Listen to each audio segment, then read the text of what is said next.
வணக்கம் நண்பர்களே. ராவணனோட வாழ்க்கை வரலாறு சம்பந்தமான சீரீஸை நம்மளோட மாயம் மிஸ்ட்ரி சேனலில் போட ஆரம்பிச்சிட்டோம்.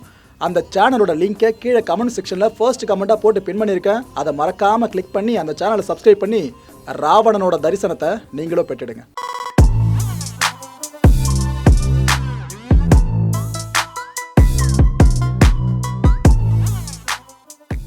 வணக்கம். Big topic with Karthik Mayakumar.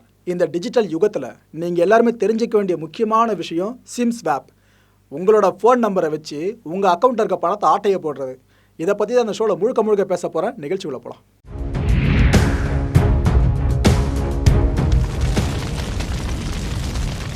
Sim swap இதை பற்றி எத்தனை பேர் கேள்விப்பட்டிருக்கீங்கன்னு தெரியல.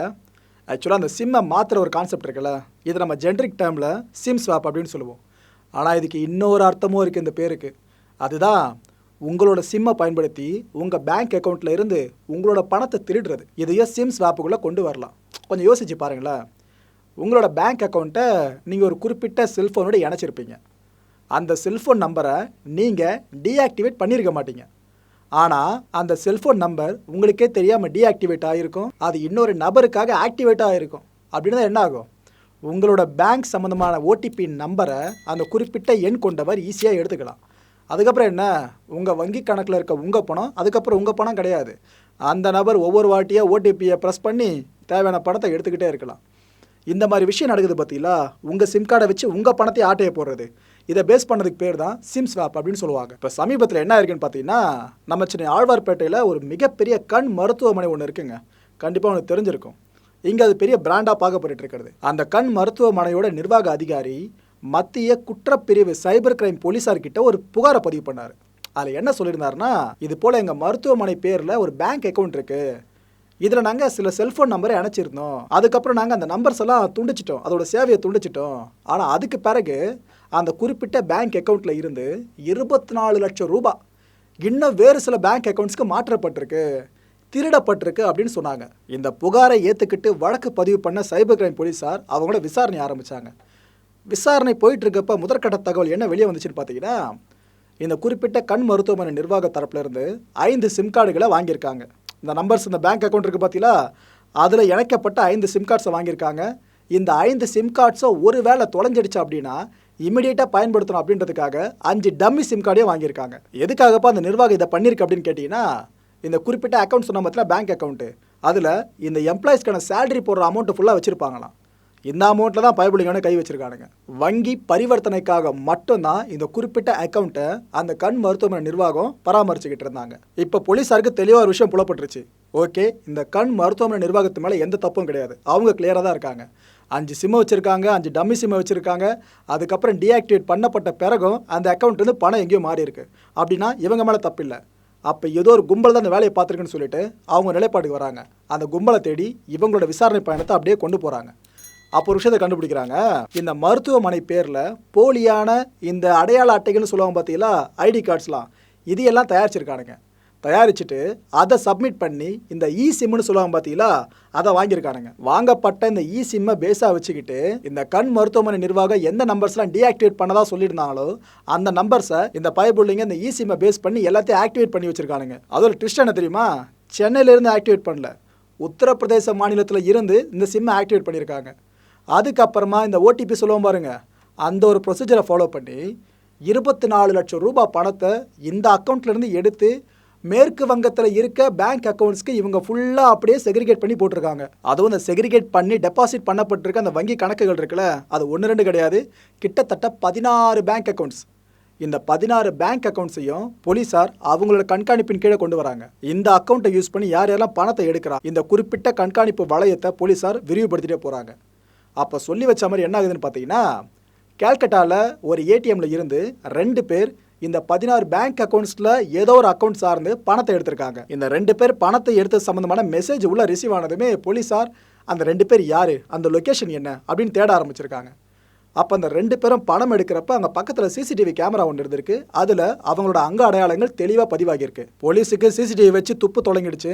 அதுக்கப்புறம் என்ன, லட்டு மாதிரி கைது பண்ண வேண்டியதானே, அதையும் பண்ணிட்டாங்க. பீகாரை சேர்ந்த ராகேஷ் குமார் சிங் அப்படின்ற ஒருத்தனையும் ரோகோன் அப்படின்ற இன்னொருத்தனையும் கைது பண்ணுறாங்க. இந்த 2 பேர்கிட்டையும் விசாரிக்க வேண்டிய விதத்தில் போலீஸார் விசாரிச்சதன் விளைவாக இன்னும் 2 பேரோட பேரை அவங்க சொல்கிறாங்க. அந்த 2 பேர், ஒருத்தன் சைந்தர் முகர்ஜி, இன்னொருத்தன் ராகுல் ராய். ஸோ இந்த கேஸ் சார்ந்து 4 பேர் கைது பண்ணப்பட்டாங்களா? இவங்க எல்லாரையும் ஒன்றா உட்கார வச்சு போலீஸார் விசாரிக்கிறாங்க. நீங்கள் பண்ணது எல்லாம் ஓகேடா, ஆனால் இந்த சிம்மை அவ்வளோ சீக்கிரம் வாங்க முடியாது, நீங்கள் எப்படி வாங்கினீங்க? அதுவும் அவ்வளோ பெரிய ஃபேம் அது, அதை பேஸ் பண்ண சிம்மை வாங்குறதுலாம் கஷ்டம், எப்படி வாங்கினீங்க அப்படின்னு கேட்டிருக்காங்க. அப்போ என்ன தெரியுமா வாக்குமூலத்தில் அவங்க சொல்லியிருக்காங்கன்னா, அந்த குறிப்பிட்ட கண் மருத்துவமனை நிர்வாகத்தோட அஃபிஷியலான இமெயில் ஐடி ஒன்று இருக்கும் பார்த்தீங்களா, இந்த ஐடியை ஹேக் பண்ணியிருக்காங்களாம். இந்த ஐடியை பேஸாக வச்சு தான் இசிம் வரைக்கும் இவங்க வேலையை பார்த்து வச்சுருக்காங்களாம். மக்களே எப்படிலாம் கிளம்பிட்டாங்க பார்த்தீங்களா? அலர்ட்டாக இருங்க, அதை தான் சொல்ல முடியும். இந்த கண்டென்ட்டை பொறுத்த வரைக்கும் நீங்கள் சிந்திக்க வேண்டிய முக்கியமான சில விஷயங்கள் என்னென்ன, அதை பற்றி ஒன்று ஒன்றா பார்க்கலாம். மொதல் விஷயம், உங்களோட சிம் கார்டை வச்சு உங்களோட பேங்க் அக்கௌண்ட்டில் இருக்க பணத்தை எடுக்க முடியும். இதை நிரூபணம் பண்ணுற மாதிரி தான் இந்த குறிப்பிட்ட கேஸ் அமைஞ்சிருக்கு. இது பல பேருக்கும் கண் திறப்பு கேஸாக இருக்கும், அதில் மாற்று கருத்தே இல்லை. ஏன்னா குருவி சேர்க்குற மாதிரி கஷ்டப்பட்டு சேர்த்து வச்சுருப்பீங்க பேங்க் அக்கௌண்ட்டில் பணத்தை. அது எவனோ ஒருத்தர் வந்து ஈஸியாக உங்களோட ஃபோன் நம்பரை மட்டும் மாற்றி போட்டு அப்படியே எடுத்துகிட்டு போகிறான்னா எப்படி ஏற்றுக்க முடியும்? கண்ணு முன்னாடி நடந்துக்கிட்டு இருக்கு. ஸோ உங்களோட ஃபோன் நம்பரோட இம்பார்ட்டன்ஸ் என்ன அப்படின்றத நீங்கள் முதல்ல உணர்ந்துடுங்க. உங்களோட ஃபோனை உங்களை தவிர மற்ற யாரும் பயன்படுத்தாத வகையில் பார்த்துக்குங்க.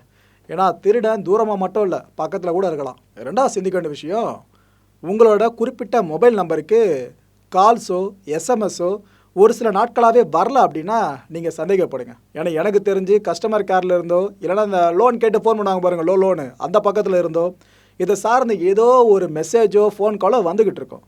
இது கூட ஒரு சில நாட்கள் உங்கள் ஃபோன் நம்பருக்கு வரல அப்படின்னா நீங்கள் உஷாராகுங்க. உங்களோட இந்த சிம்மை டீஆக்டிவேட் பண்ணிவிட்டு இதே நம்பரில் வேற ஒரு சிம் மேபி இயங்கிட்டு இருக்கலாம்.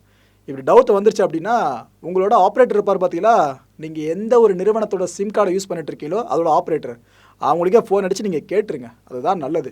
மூணாவது முக்கியமான சிந்திக்க வேண்டிய விஷயம், இந்த ஆர்கனைஸ்டு கிரைம்னு சொல்லுவாங்கள்ல, நெட்வொர்க்காக பண்ணுவாங்க பயபுலிங் நிறைய பேரும். திட்டம் அப்படின்றது இதில் ரொம்ப முக்கியமான விஷயமா பார்க்கப்படும். அதாவது ஒரு செகண்டில் அவங்க நினச்சா பட்டன்லாம் காசு எடுத்துட முடியாது, ப்ராப்பராக பிளான் பண்ணணும்.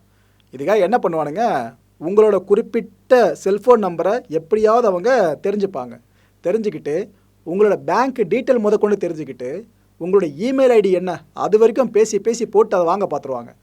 அதுக்கு பிற்பாடு தொடர்ந்து உங்களுக்கு ஃபோனாக பண்ணி திட்டுறது, அசிங்கசியமாக ஏதாவது ஒன்று பண்ணுறது, இதெல்லாம் பண்ணி உங்களோட ஃபோனை நீங்களே ஸ்விட்ச் ஆஃப் பண்ணுற அளவுக்கு கொண்டு வந்து விட்டுருவாங்க. நீங்களும் அந்த சிம்மை மாற்றாமையே ஸ்விட்ச் ஆஃப் பண்ணி போட்டுருங்க வரமா, தலைவலி ஒழிஞ்சா போதானான்னு சொல்லிட்டு. இந்த ஒரு பர்டிகுலர் கேப்பை பயன்படுத்திக்கிட்டு நீங்கள் ஸ்விட்ச் ஆஃப் பண்ணியிருக்க அந்த நம்பரை இவங்க அங்கே டீஆக்டிவேட் பண்ணி இங்கே ஆக்டிவேட் பண்ணுற மாதிரி மாற்றிட்டு இந்த இமெயில் ஐடியை ஹேக் பண்ணிவிட்டு அதுக்கப்புறம் நினச்ச மாதிரி எல்லா விஷயத்தையும் பண்ணிட முடியும். ஸோ நீங்கள் ஸ்விட்ச் ஆஃப் பண்ணுறீங்க உங்கள் ஃபோனை அப்படின்னா அடிக்கடி அதை சோதிச்சுக்கிறது நல்லது. டீஆக்டிவேட் பண்ணிவிட்டு உங்கள் நம்பர் எங்கேயுமே இல்லை அப்படின்ற விஷயத்தை கேரண்டியாக தெரிஞ்சுக்கிட்டு ஸ்விட்ச் ஆஃப் பண்ணுறது ஓகே. அது இல்லாமல் பண்ணிங்க அப்படின்னா கொஞ்சம் பிரச்சனை தான் பார்த்துக்குங்க. இப்போ கூட நீங்கள் கடையில் போய் சிம்மு வாங்குறதா இருந்தால் சின்ன கடைகளில் பார்க்க முடியும். அந்த பேக்கேஜிங்லாம் பார்த்தீங்கன்னா கொஞ்சம் அடிபட்ட மாதிரி இருக்கும். நீங்கள் கேட்கலாம் கடைக்காரர்கிட்டயே, இது புது நம்பரா இல்லைனா ஏற்கனவே பயன்படுத்துகிற நம்பரான்னு சொல்லிட்டு. அப்போ அந்த கடைக்காரங்க என்ன சொல்லுவாங்க, அதை தெரிலங்க, ஏர்டெல்லில் புது நம்பர்லாம் மேக்ஸிமம் சின்ன கடைக்கு வரதில்ல, பழைய நம்பர் தான் டீஆக்டிவேட் ஆயிருக்கு, எடுத்து யூஸ் பண்ணுங்க அப்படின்னு அசால்ட்டாக சொல்லிடுவாங்க. ஆனால் அதுக்கு பின்னாடி இவ்வளோ விஷயங்கள் இருக்குது. இதையெல்லாம் மனசில் தெளிவாக நிறுத்திக்கிட்டு இந்த செல்ஃபோன் சர்வீஸை தொடர்ந்து பயன்படுத்துங்க. ஒரே ஒரு சிம் கார்டு உங்களோட ஒட்டுமொத்த வாழ்க்கையில் நீங்கள் சம்பாதிச்சதையும் இழக்க நேரிட வாய்ப்பை ஏற்படுத்தும். அடுத்த சொல்ல மீட்பாளர், நன்றி, வணக்கம்.